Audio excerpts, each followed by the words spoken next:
te conhecer e prosseguir em te conhecer. É tudo que eu quero pra minha vida, Senhor. Amém. Bom dia, meus irmãos. Um bom sábado para a igreja. Nós estamos recomeçando, né, o estudo de Tiago. Nós paramos na última aula no versículo 8 de Tiago, capítulo 1. Né? Nós demos a introdução a essa epístola, nós falamos quem é esse Tiago, né? Nós vimos lá que é o meu irmão do Senhor Jesus, filho de José e Maria.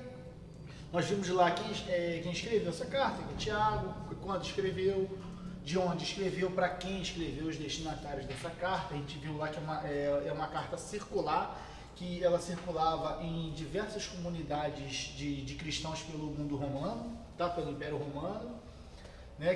Por que ele escreveu essa carta? Né? A gente, depois você dá uma olhadinha lá na primeira aula do capítulo 1, tá? Da introdução.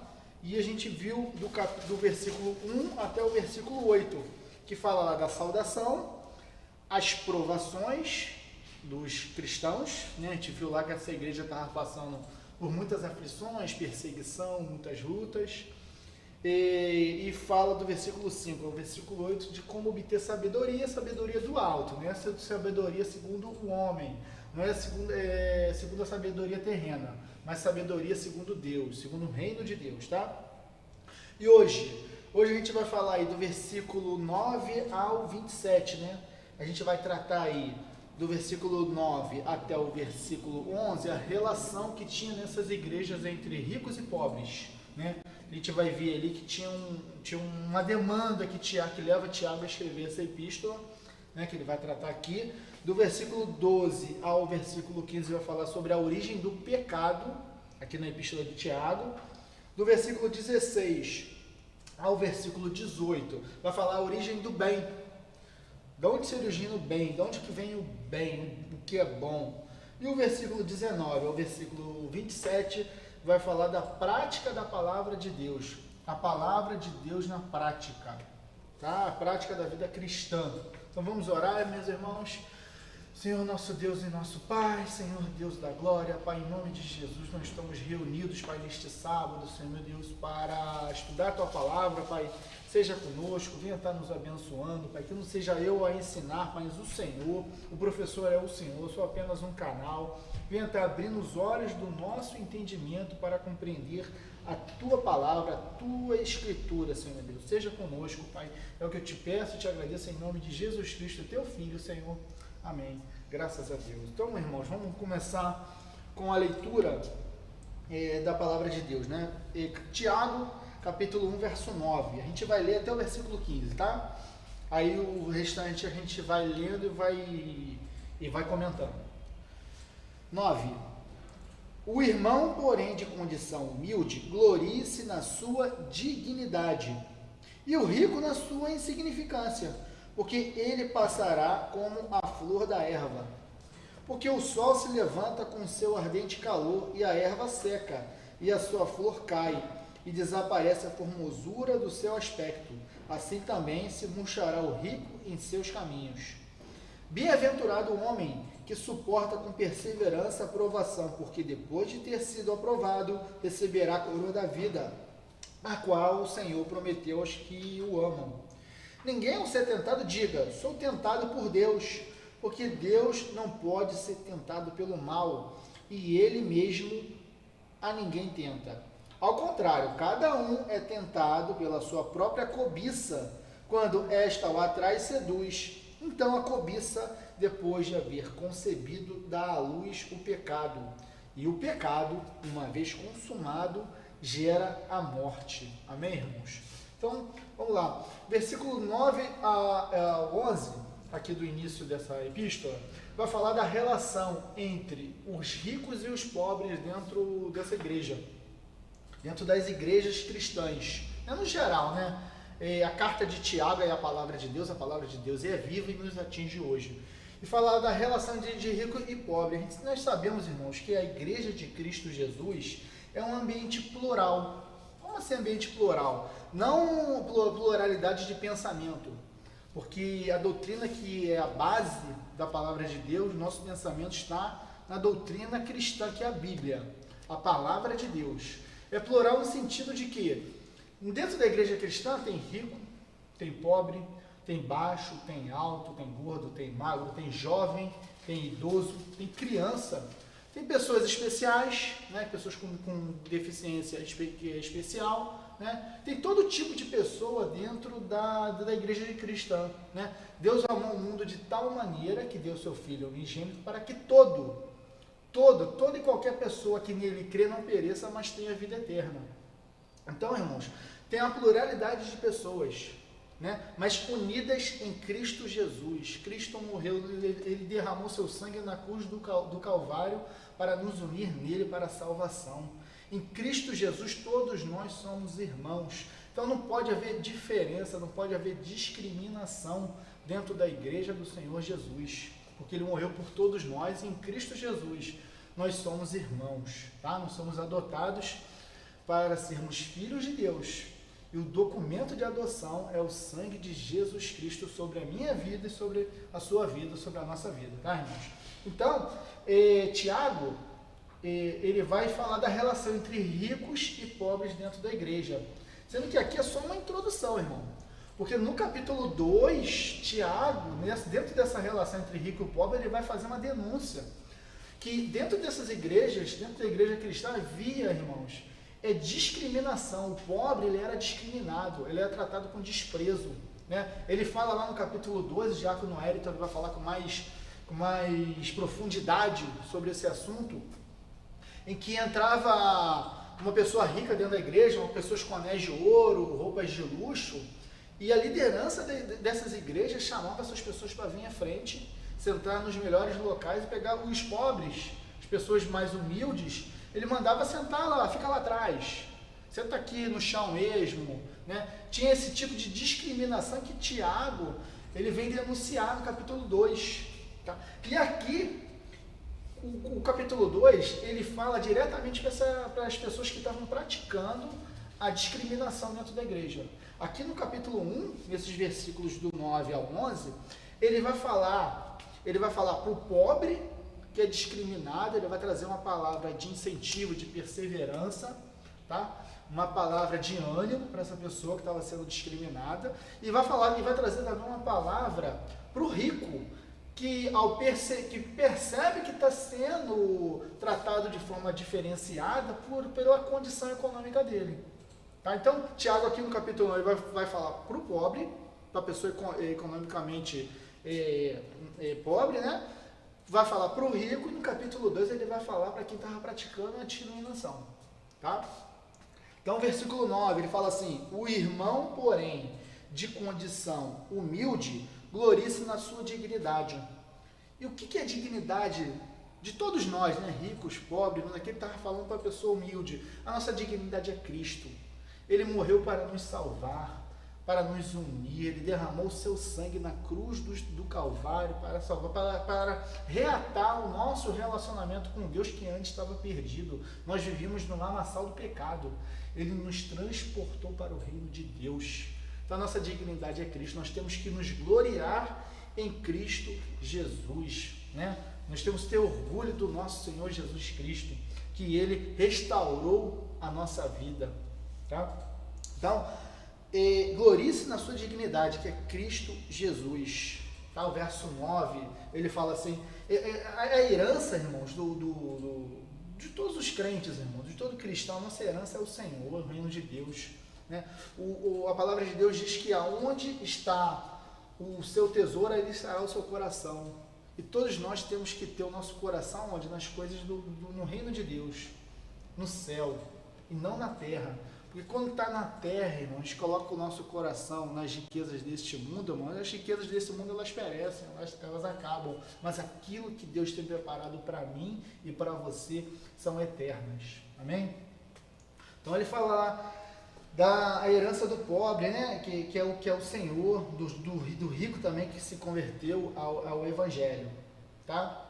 Então, para nós tirarmos o nosso coração das riquezas da terra, nos colocar no Senhor Jesus. E para o rico ele fala, e o rico na sua insignificância, glorie-se na sua insignificância, porque ele passará como a flor da erva, irmão. As riquezas deste mundo passam, né? Te viveu aí esse tempo de pandemia, em que teve muitos empresários, irmãos, que faliram devido a esse problema. A riqueza e a pobreza neste mundo são circunstâncias, é circunstancial, é uma condição dessa vida. E essas condições podem mudar, né? A economia muda, tá? Então essas coisas são transitórias, mas aquilo que o Senhor tem preparado para mim e para você são eternas, tá? E Ele está vindo buscar a sua igreja.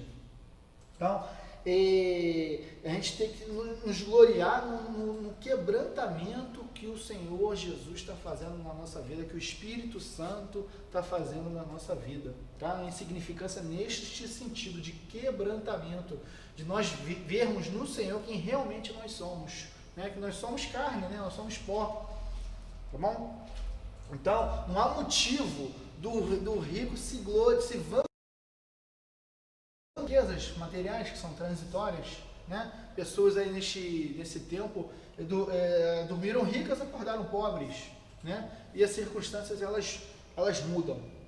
Verso 11 fala assim: porque o sol se levanta com seu ardente calor e a erva seca, e a sua flor cai e desaparece a formosura do seu aspecto. Assim também se murchará o rico em seus caminhos. Porque tanto o pobre quanto o rico, irmão, a nossa vida aqui o que é 70? A expectativa de vida do brasileiro é 73 anos, né? O que é 73 anos comparado com a eternidade, né? Não é nada, irmãos, não é nada. Então a gente tem que olhar para nós e vermos o que somos, tá? Nós somos pó. A vida, assim como ele faz essa comparação aqui da erva do campo, da flor, em que o sol de meio-dia, né, no mais forte, ele queima a erva, ele faz a comparação com o tempo da vida do homem. E o homem não pode se vangloriar, o ser humano. Tá bom? Esse é o versículo 11, de 9 a 11, da relação do rico e do pobre, que todos nós, em Cristo Jesus, nós somos irmãos. Nós somos iguais.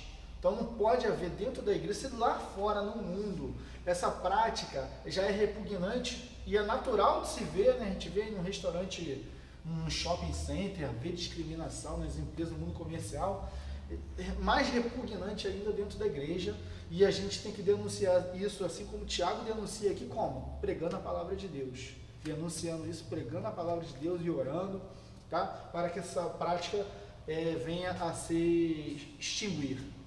Verso 12,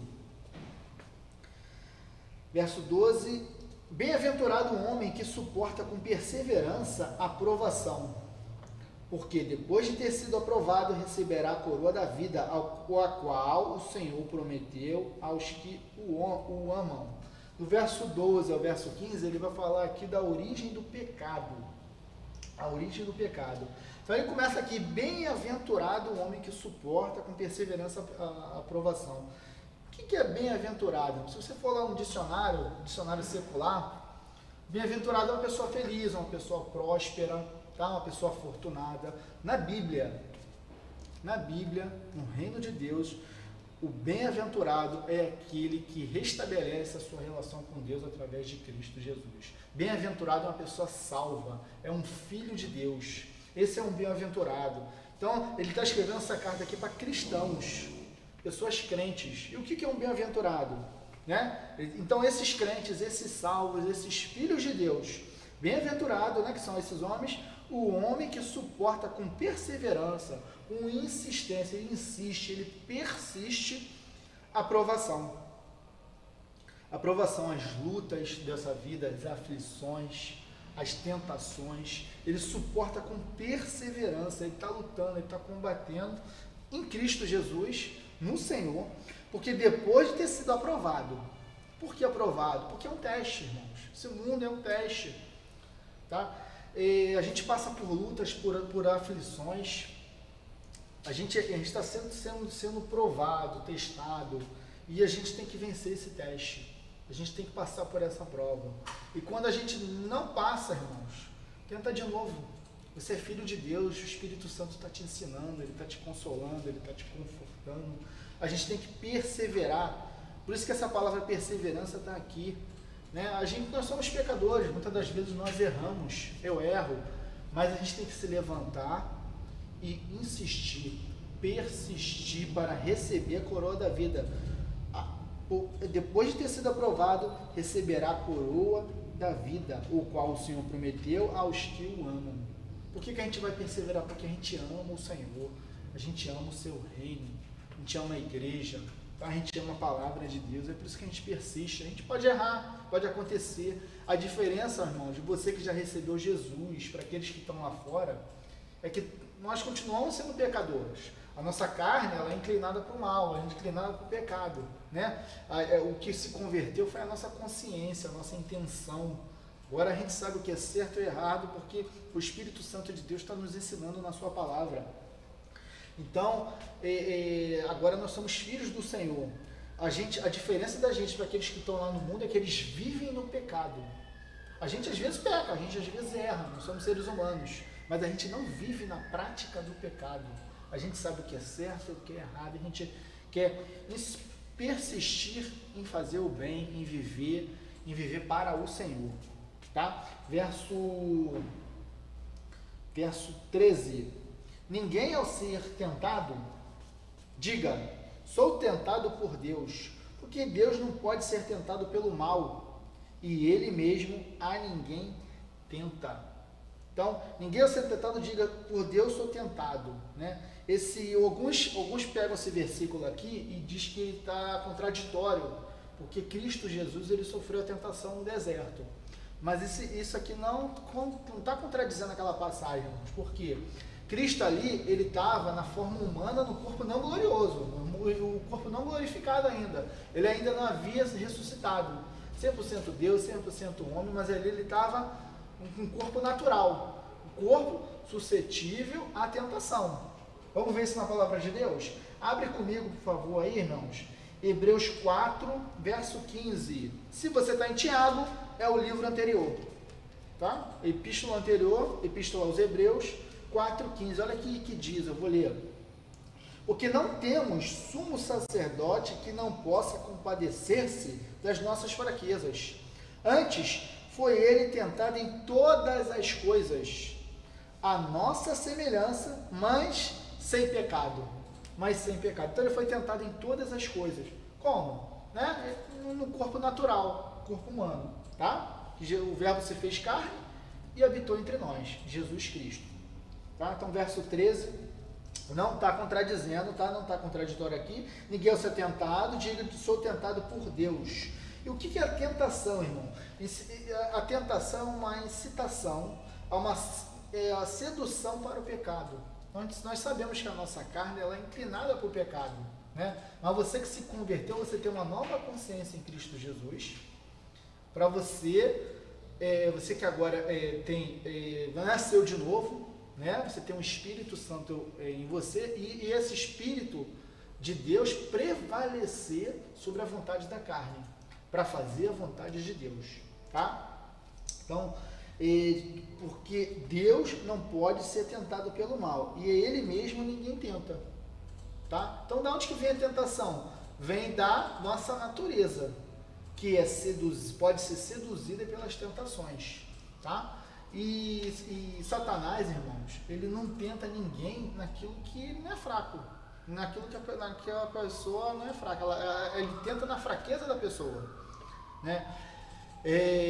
Uma pessoa que não tem problema com alcoolismo, ele não vai ser tentado nessa área.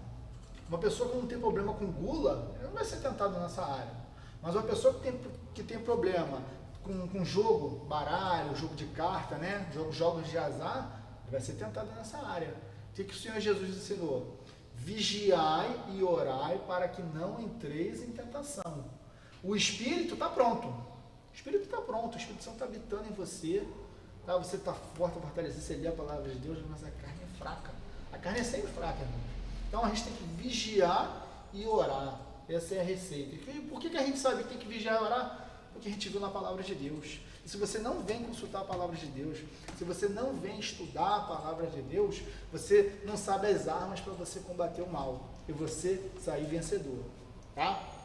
Então, Ninguém ao ser tentado diga eu sou tentado por Deus, porque Deus a ninguém tenta e não pode ser tentado pelo mal. Esse é o verso 13. Né? Você vê aí alguns artifícios para a gente vencer a tentação. Por exemplo, José do Egito, lá em Gênesis, ele estava sendo tentado pela mulher de Potifar. O que ele fez? Ele fugiu daquela situação, para que ele não venha cair em pecado. Tá? Ele fugiu daquela situação. Paulo nos ensinou em Tessalonicenses 5:22, 1 Tessalonicenses, a fugir da aparência do mal, a abster-te da aparência do mal. Tem algo que você está caminhando por uma situação, você vê que tem algo ruim, algo mal, tem aparência de mal, você se abster, você fugir da aparência do mal. Tá? Essa é uma aplicabilidade para essa passagem. Tá? Tem outras. Mas aplicando a este texto de tentação, é uma boa forma de aplicar esse texto, tá? Fugir de algo que parece mal a você, parece mal aos seus olhos. Você percebe, Deus te deu discernimento para você se desviar. Tá aí falando em desviar Jó 1, verso 1. Jó diz lá que Jó se desviava do mal. Viste meu servo Jó? Como ele se desvia do mal, assim como diz Paulo, né? Assim Jó fazia. E Tiago, aqui 4:7, sujeitavos, pois, a Deus, resistir ao diabo e ele fugirá de vós. Para começar a vencer, para você resistir ao diabo e ele fugir de você, a primeira coisa que você tem que fazer é se sujeitar a Deus. E uma forma de você se sujeitar a Deus é obedecendo a sua palavra. E como é que eu vou obedecer a palavra? Conhecendo as Escrituras. Quando você conhece a Escritura, o Espírito Santo fala contigo. É Deus falando com você diretamente na sua palavra. Você conhece a vontade do Senhor para a sua vida. E você, conhecendo a vontade do Senhor para a sua vida, você consegue se sujeitar a Deus, sujeitar a sua vontade, ao seu querer, que é bom, perfeito e agradável. E você consegue, se sujeitando a Deus, resistir ao diabo, e ele vai fugir de você. Bom, irmãos, é o que diz aí Tiago 4:7, é só você virar algumas páginas aí na sua Bíblia, tá? Nessa epístola mesmo. Esse é o verso 13, vamos para o verso 14.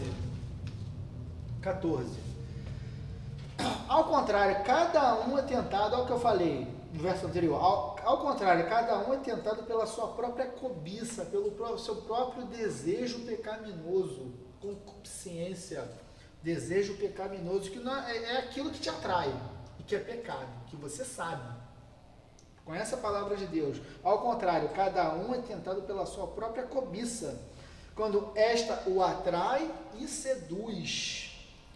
Cobiça, desejo pecaminoso, né? Dinheiro ilícito, de forma ilícita, que é a corrupção, sexo ilícito fora do matrimônio, né? O alcoolismo, né? A gula, exagerar ao comer, né? Pessoa que tem sede pelo poder, né?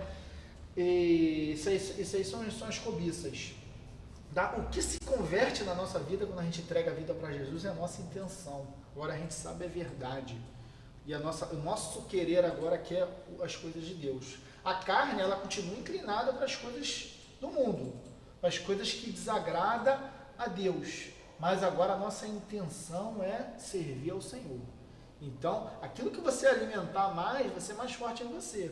Por isso é estudar a palavra de Deus, ler, meditar no Senhor, né? Louvar a Deus, orar, você ter comunhão e obedecer a palavra de Deus. Não adianta você só conhecer a palavra de Deus e não pôr em prática, porque a fé sem as obras, ela é morta. O próprio Tiago diz isso e vai falar isso, o diácono Elton vai falar isso com mais profundidade agora no capítulo 2, na próxima aula. Verso 14, verso 15. Então, a cobiça, depois de haver concebido, isso é, a pessoa tem um desejo pecaminoso. Então a cobiça, depois de haver concebido, dá à luz o pecado. Por que dá à luz, né? Analogia com o nascimento de uma criança, porque esse pecado que nasceu aí é teu filho. E olha o que ele diz, o que ele fala dessa criança. E o pecado, uma vez consumado, gera a morte. Esse filho do homem quer matar ele, quer exterminar e quer acabar com o relacionamento, o seu relacionamento com Deus, Que morte é essa? É uma morte temporária. Isso por quê? Porque a morte temporária não é definitiva ainda. Você ainda está aí vivo, você ainda pode restaurar o relacionamento com Deus, se arrepender, né, e voltar aos caminhos do Senhor. É a morte temporária, tudo aquilo que atrapalha o seu relacionamento com Deus. Abre para mim, irmãos, Isaías 59, verso 2, olha o que diz. Já foi até tema de mensagens nas quartas-feiras. Isaías 59, verso 2. Mas as nossas iniquidades fazem-se separação entre vós e o vosso Deus. A nossa iniquidade e os vossos pecados encobrem o seu rosto, o seu rosto de vós, para que vos não ouça. Então atrapalha o relacionamento. Encobre o rosto de Deus para Ele não nos ouvir as nossas orações, o nosso louvor, o nosso clamor, tá? Então o pecado atrapalha o relacionamento com Deus. Como restaurar? Se arrepender. Provérbios 28, verso 13. Provérbios 28, verso 13. Provérbios 28, 13. Olha aqui que diz, para você restaurar o seu relacionamento com Deus. O que encobre as suas transgressões, isso é, esconde as transgressões, não fala, não confessa ao Senhor, o que encobre as suas transgressões jamais prosperará, mas o que confessa e deixa alcançará a misericórdia. Tá? Então, é se arrepender e deixar a prática do pecado, para restaurar a comunhão com o Senhor. O Senhor que você já recebeu Jesus. Só que tem que confessar o pecado e deixar. Confessar para o Senhor e deixar.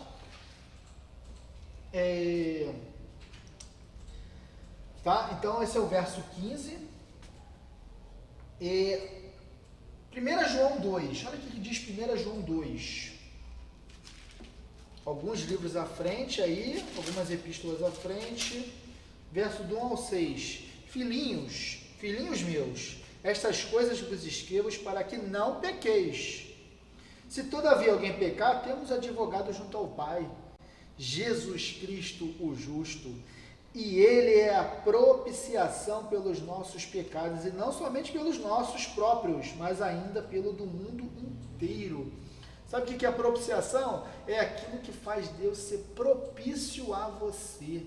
Ele vai ser propício a você. Quando você recebe Jesus Cristo como seu Senhor e seu Salvador, você faz com que Deus Pai seja propício a você, a te perdoar, a ter misericórdia de você, a ouvir a tua oração, o teu clamor, o teu louvor sobe até o Senhor, porque Ele agora está propício a você, porque Jesus Cristo é a propiciação.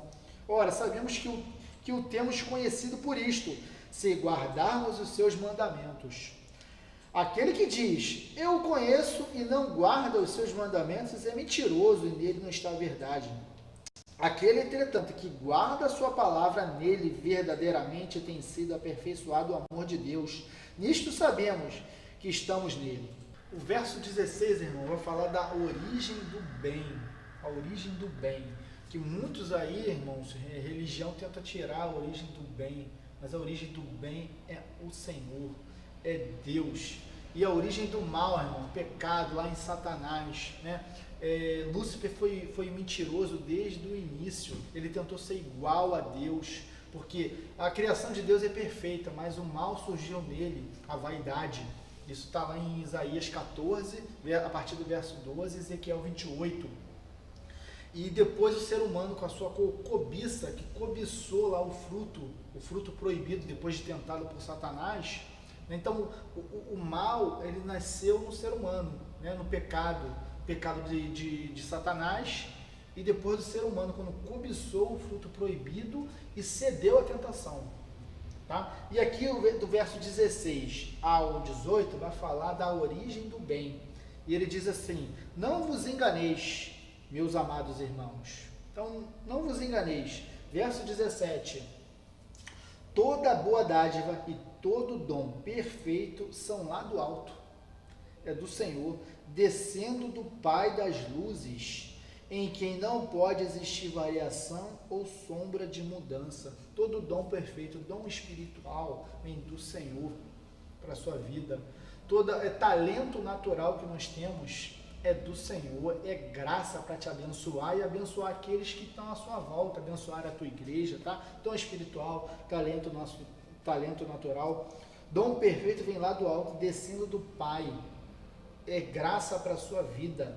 Então a bênção, irmão, como a gente falou aqui, a bênção, o bem vem do Senhor, tá? Os dons, os talentos naturais vêm do Senhor. Verso 18. Pois segundo o seu querer, Ele nos gerou pela palavra da verdade, para que fôssemos como primícias das suas criaturas.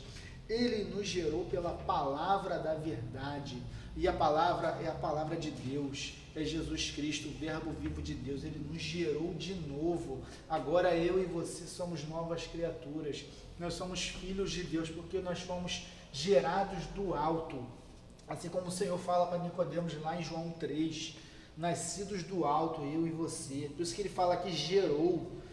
Ele nos gerou pela palavra da verdade, que é Jesus Cristo, para que fôssemos as primícias das suas criaturas. O que é a primícia, irmão? Lá no Antigo Testamento, né? No Novo também, mas no Antigo Testamento, né, que tinha uma vida mais urbana, mais rural, né? Se pegava para se devolver o dízimo, as primícias eram o melhor da terra, né? Eles tinham uma vida mais rural, pegava as primícias, o melhor da terra e entregava, né, para o Senhor. E aqui está falando que nós somos as primícias, nós somos o melhor das criaturas, as primícias de suas criaturas, o melhor das suas criaturas, porque nós somos filhos de Deus. O restante, eles são só criaturas. Dizem, eu também sou filho de Deus, né? As pessoas falam aí fora, mas como saber se você é filho de Deus, né? João 1, verso 11 e 12 diz se você é filho de Deus. Você quer saber se você é filho de Deus? Isso aqui responde. João 1,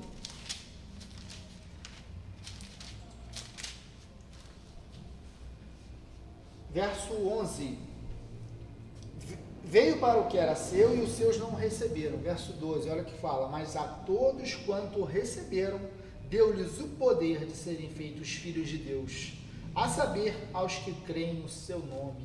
Se você entregou sua vida para Jesus, se você crê no nome santo do Senhor Jesus, você é filho de Deus, tá? Então é como nós somos primícias, nós somos gerados de novo do alto, as primícias do Senhor.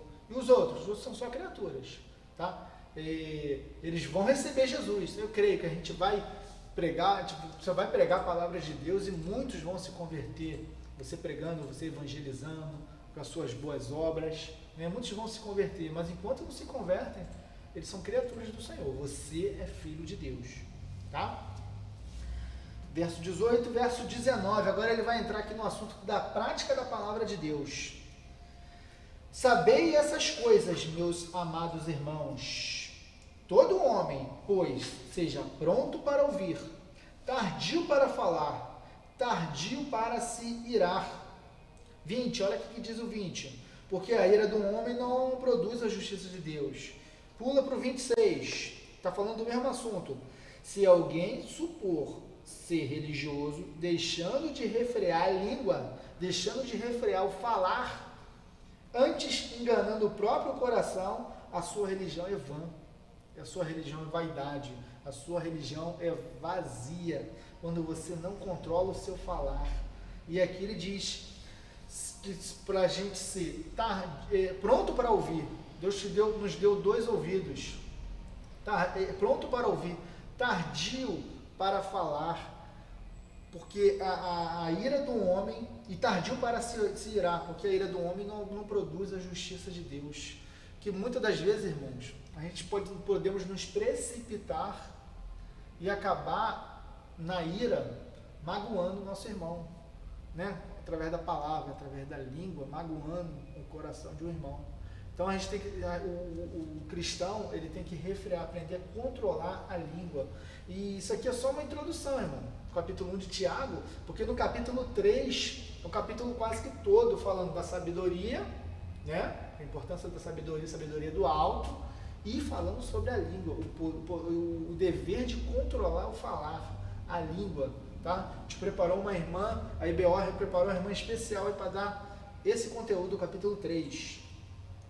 Então aqui o 19, o 20 e o 26 já dá uma palhinha sobre o que vai ser tratado lá no capítulo 3.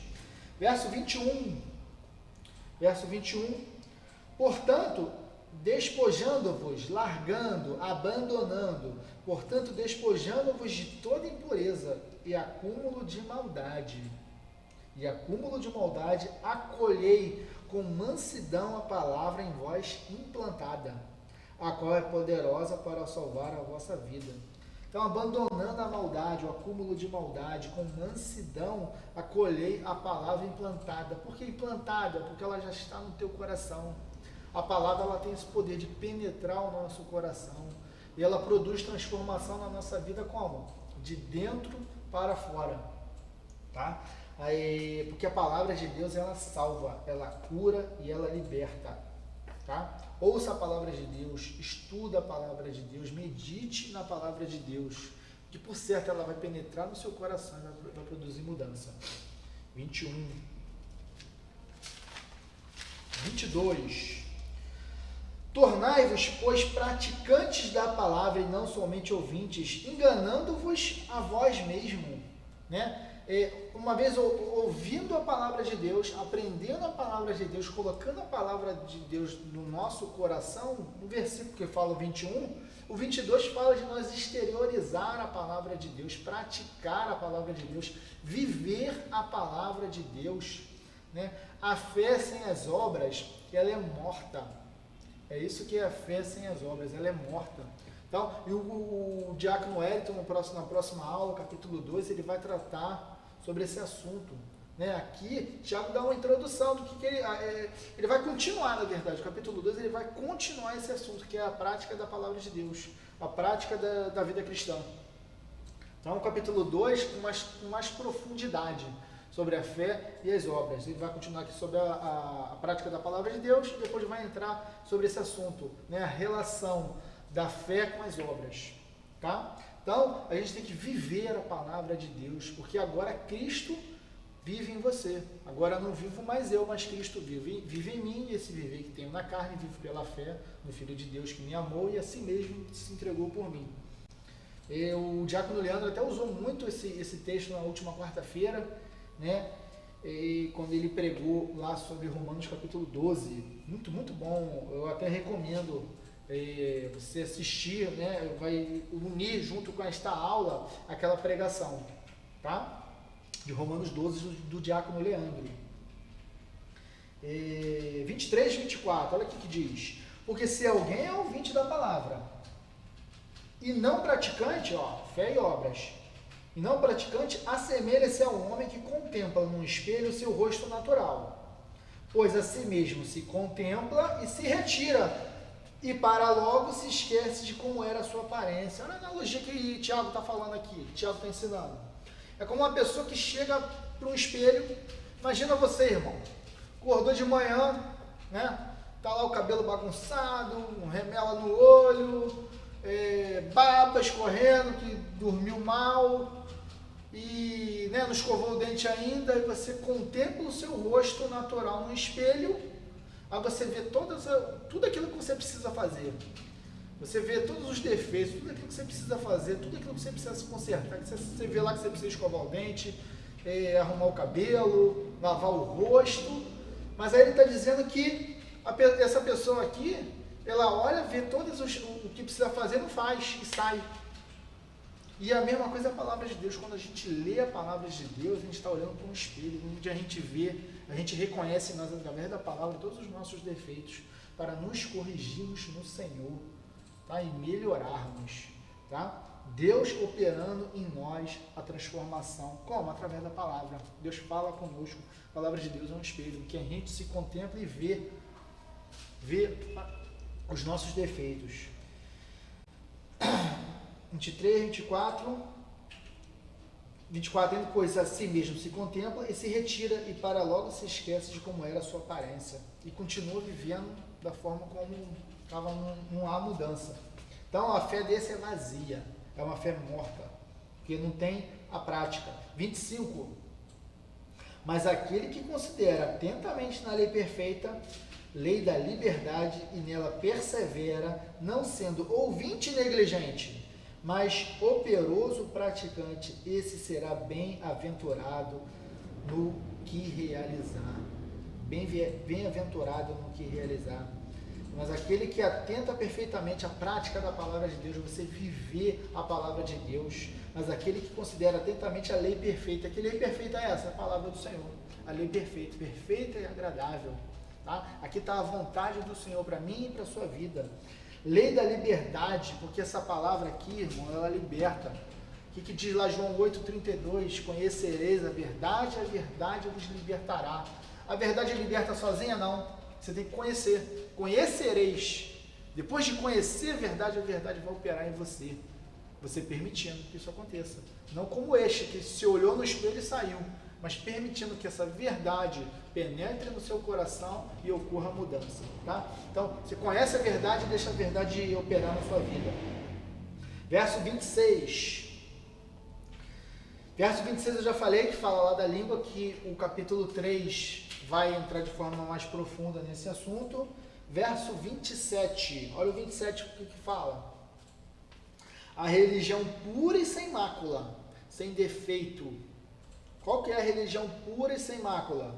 A religião pura e sem mácula para com o nosso Deus e Pai é esta: visitar os órfãos e as viúvas nas suas tribulações.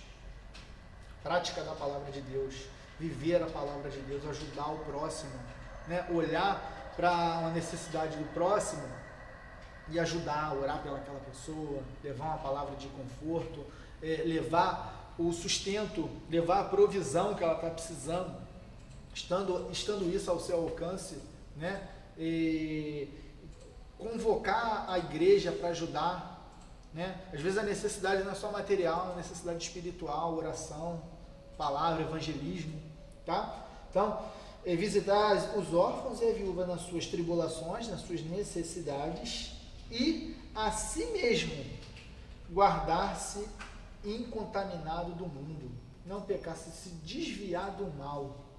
Então, é a fé caminhando junto com as obras, a obra sendo evidenciada, a tua fé sendo evidenciada pelas obras, que vai ser o tema da próxima aula, o capítulo 2 de Tiago, tá? É a segunda parte, tá bom, irmãos? Então, com isso a gente vai encerrar o capítulo 1 de Tiago. Vamos orar. Senhor nosso Deus e Pai, muito obrigado por este ensinamento, Pai, que a Tua palavra dê muito fruto para o Teu reino na minha vida e na vida dos meus irmãos. Muito obrigado, Senhor Jesus. Um bom sábado, meu irmão. Fica com Deus.